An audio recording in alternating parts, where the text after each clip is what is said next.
أبشروا يا أمة محمد فأيام الخير من الرحمن آتية.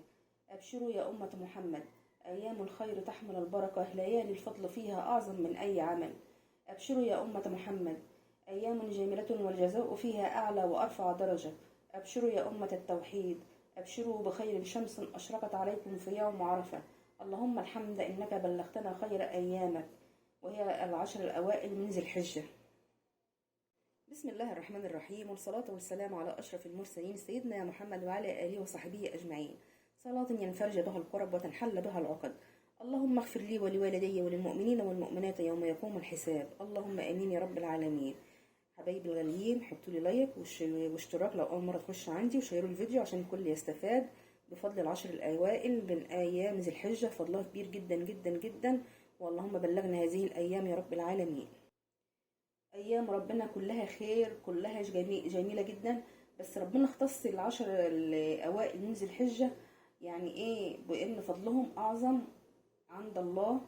وفيها نفحات كبيرة جدا جدا، فيها نفحات وبركة، ومنها يعني أقول لكم دلوقتي بقى نبتدي نسمي الله، ومنها فرص عظيمة جدا جدا. عاوزين نغتنم بقى هذه الفرص وما نضيعش أي دقيقة في العشر أيام دول. شايفين في رمضان العشر الأواخر بنعتكف وبنحاول ما نضيعش منهم دقيقة. احنا بقى عايزين العشر أيام دول أو التسع أيام بمعنى أصح من الأوائل من ذي الحجة، مش عاوزين نضيع منهم دقيقة، لأن فضلهم كبير جدا جدا جدا. ولما تعرفوا فضلهم يعني هتندموا على ما فات منكم من أيام ذي الحجة اللي فاتت. بس على يعني ممكن نعوض دلوقتي.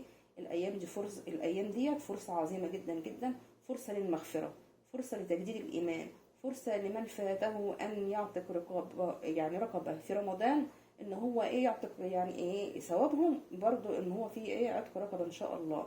وأهم فرصة أن نأخذ ثواب الحج. يعني ممكن إن أنت وأنت قاعدة في بيتك بتتعبدي، بتقرأي القرآن، بتعملي اللي عليكي، هتاخدي يعني ثواب حج، كأنك حجيتي، كأنك رحتي حج.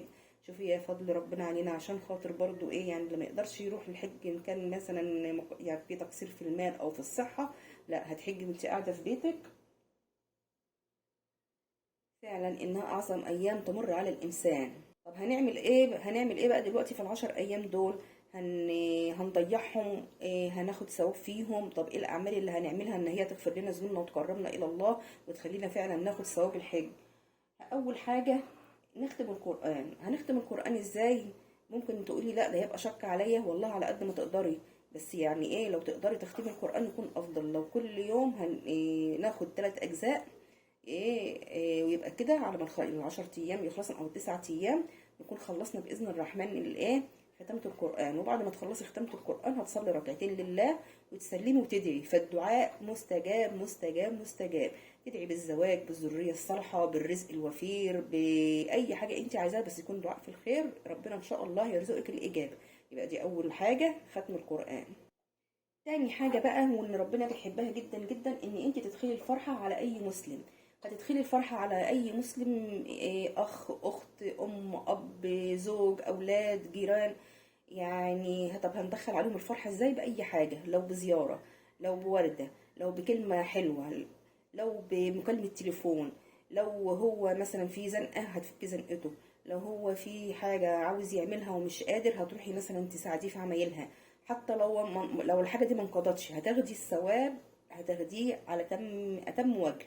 متفقين كده؟ يبقى كده أول حاجة قلنا ختم القرآن. تاني حاجة ان انت هتدخلي الفرحة على اي مسلم. تالت حاجة بقى وهي صيام التسع الايام من ذي الحجة. طبعا ممكن تقول انا ما اقدرش اصوم، بتعب، عندي السكر، عندي الضغط. مش اشكال خالص، صومي على قد ما تقدري. صومي 8 7 6 5. مش هتقدري خالص يبقى يوم عارفة كفاية قوي عليكي، وبرضه يعني هتاخدي الثواب. رابع حاجة بقى الذكر، وذكر فإن الذكر تنفع المؤمنين. ايه هو الذكر ده؟